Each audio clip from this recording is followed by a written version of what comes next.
Hey everybody, thanks for watching. This is going to be some footage that I captured during the Be Better Golf School that I did at the WinStar Golf Academy in Thackerville, Oklahoma. There you see Dr. Kwon addressing the class during the Be Better Golf Schools. I never really end up capturing very much footage because I'm just concentrated on the actual golf school.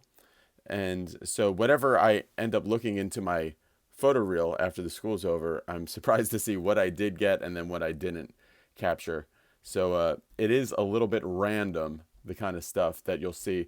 But if you watch it and kind of rewatch it, you'll see what Dr. Kwon's talking about here in our conference room. And then after the video, I'm going to show a picture that I think I can kind of talk through a little bit because it is kind of a wrap up of what everybody was working on, what they're taking with it, that I think can help you guys at home.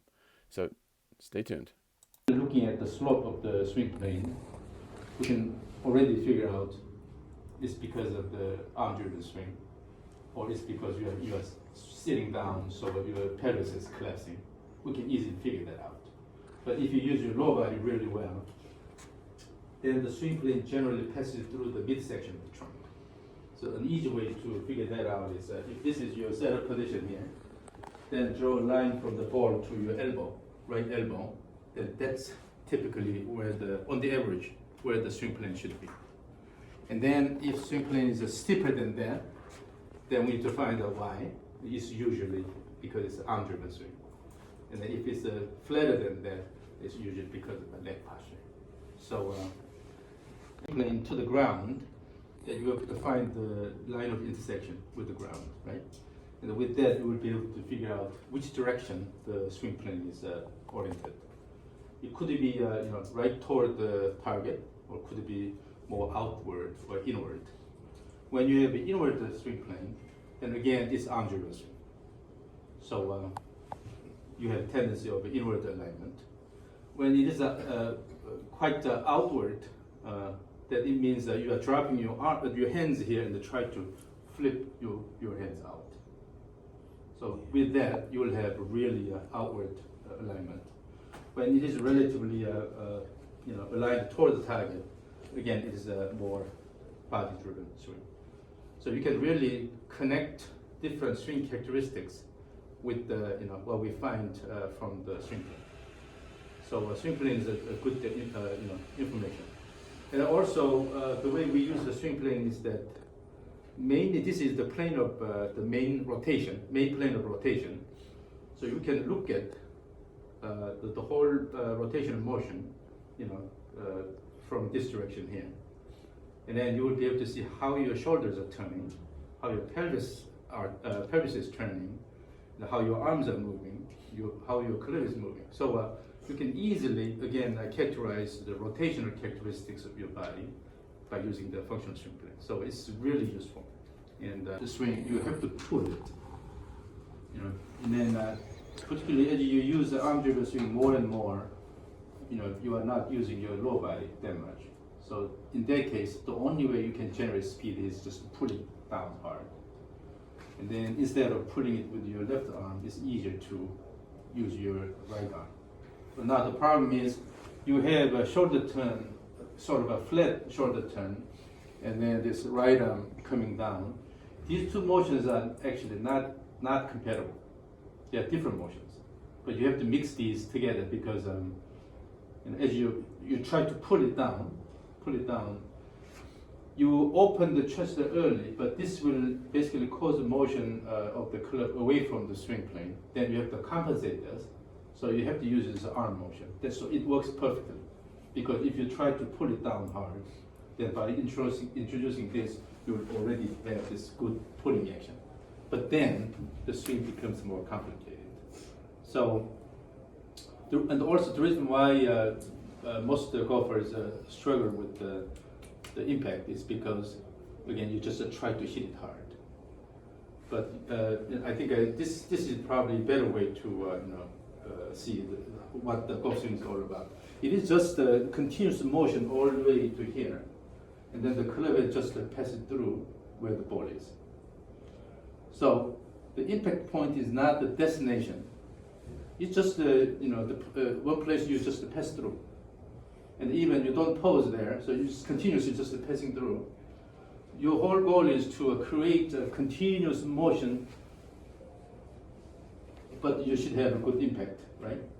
Is that one of the reasons that people's air swings can look so much better than when the actual golf ball's there? Yeah. Because of that impact requirements, then you cannot really, turn your head because you are so afraid of losing the ball, right? And then when you don't have the ball and the swing hard, then your motion is really continuous. It flows really well. But as soon as you have a ball there and try to hit the ball, then certainly you limit the backswing turn and allow things happen. It is because, again, you tend to think that where the ball is the destination, but not. It's just the place where your club is just passed through. And then the nice thing about the body-driven swing is that when you start the swing and then make this continuous motion, all you need to worry about is keeping the arm relatively straight here, okay? So that you cannot move the club head any further down. You establish the lower border, okay, where your club head will move. Then all you need to is just to find the body posture, impact posture, that will allow you to have good impact. But when you start flexing your elbows, then you have nightmare here. Okay, sometimes you have a good hit, but sometimes you miss the ball because of change in the elbow angle. So when you try to use your arms a lot, you always fight with this. Particularly when the club head moves away from your body early, then you will definitely have to have this chicken wing posture. If you keep the club close to your body early on, then simply extend it. So the motion is a lot more natural, but when you try to use your arms and then it goes away from your body, and always you have this posture. Then when you have this posture, it can go either way. If you pull it too much, then hit the top. If it goes too deep, then you will hit the ground. So that's why you lose the consistency impact. But if you keep your arms relatively well extended here, then your club head cannot go any further down. So when you establish that posture, the impact should be a lot easier. And then just make it, go through that point and then let go. So, in these days, what I see commonly is that too much emphasis on the right arm.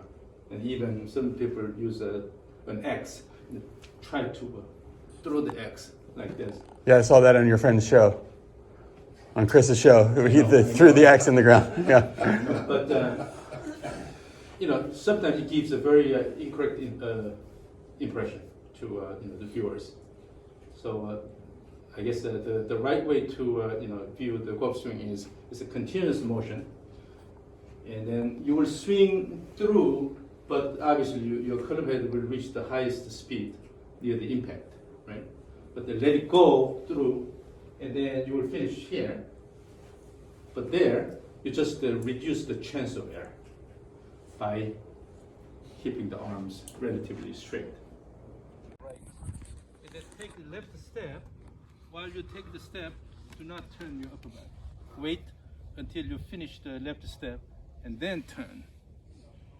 Okay. And then take a right step. Again, hold it here.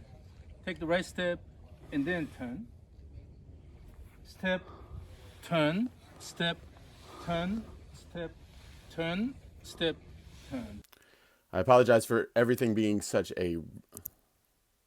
I apologize for that being such a random collection of videos, but we were together for over 30 hours, the group, over the 3 days between all the training and the dinners and stuff like that. So it was whenever I was thinking of pulling my phone out to capture a little something and I wasn't directly working with somebody. So maybe I'll try to be a little bit more organized in the future. But one thing that I wanted to point out, this board that you're seeing here. This was our very last meeting that we had together, where everybody was going through their personal things that they would take with them that they need to work on, and that they discovered were the keys to kind of unlocking a next level of improvement for them. The first thing I want to highlight is something that Dr. Kwon said about the 3 things to learn, the 3 challenges. So that's in the top right. So he talks about having the first challenge is to get a body-driven swing.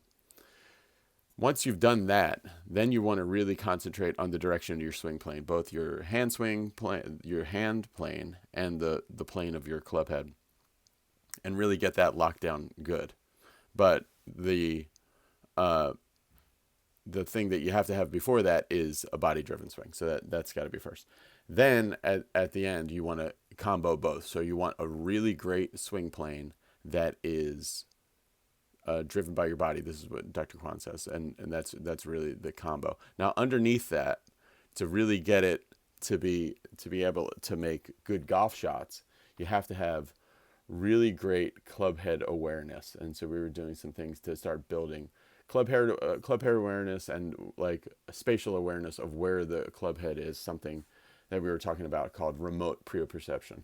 So we'll get into that in a future video. But the main thing I wanted to show you in this video is this thing that Dr. Kwon kept saying on the second and third day, that shifting in the downswing is a killer. So doing your pressure shift or your weight shift, whatever, in the downswing, once you've already made your transition, that is a killer. That is way too late. So that's exactly what he was trying to explain in those step drills that he was doing when it was with the Shern rhythm. So that was something that we really grinded on to get people's rhythm to step and then turn. So the pressure first and then turn. Dana Dahlquist talked about how the force has to precede the motion. So it's so true.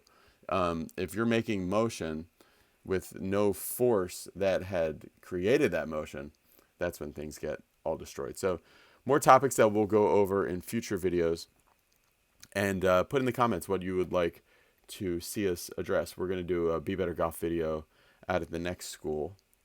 Take some time away probably on the last day to do a Be Better Golf school. And like I said, things are coming together pretty nicely for this March 17th and 18th, and then again on March 19th and 20th. I think we're going to do two-day schools in San Diego. If you're interested, contact bebettergolf@gmail.com. Send me an email. But just keep a sharp eye on bebettergolf.net/school. That's where there's going to be info about that.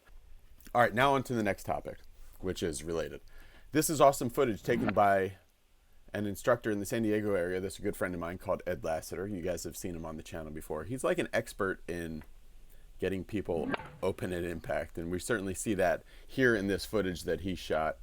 What an awesome grouping they had. I forget which day this was. I think it was, it's all confusing because they made the tournament finish on Saturday. But really awesome grouping. My favorite golf swing to watch really is Jon Rahm. So I asked Ed to capture this footage so that I could use it on this new app that I'm experimenting with called Sportsbox AI, which does 3D analysis of swings, and you don't need any markers. You just need to film it in a certain way with a iPhone. So we're going to get into, and what we're going to talk about in this video, that is from the Be Better Golf private Telegram channel. So check it out, and you'll see what we're talking about and how it relates to the Shern rhythm that Dr. Kwon was talking about. If you want to be added to the Be Better Golf Telegram channel, send me an email, contact bebettergolf@gmail.com, and it's kind of like an application process because I don't really want very many people in it because just because it's I don't want a lot of stress about the videos I put up there. This is really interesting, guys. So this is something that we talked about in the school. This is Jon Rahm from something that Ed Lasseter, a coach in San Diego, a good friend of mine, captured today on video. And watch this. When in the school we were talking about Shern, which is shift and then turn. So on the right-hand side there, you're going to see pelvis numbers for how much sway Jon Rahm is doing here. And then on the right, you're going to see how much turn he has. So this is Sportsbox AI. So watch this. It's pretty great, pretty interesting. So watch. So as he goes back, he takes the hands and he hasn't turned at all. He's starting to move. So now he's swayed half an inch, and now he's swayed. Let's see. Now he's swayed 3/4 of an inch, and he hasn't turned at all. And now he's starting to turn some, and he gets to his maximum sway about Yep, right there. So basically, and 10 degrees a turn. So basically, what John is doing is he is swaying 3/4 of an inch before he starts turning, and he turns kind of, and he's done swaying when his hands get to his right leg, or he's hit his maximum sway there. Then let's see if the same thing happens on there. So but right here he's swayed 1.5 inches. So now he's taking, and he's at 39 degrees of pelvis turn. Now he's taking the sway out, and he's starting to sway the other way, and he's still turned 39 degrees. And so see that how in the pelvis he's starting to go the other way while it is still turned. So in both cases, off the ball and in transition, there's always sway before there's turn. So there's shift and then turn. That's why it's called Schern.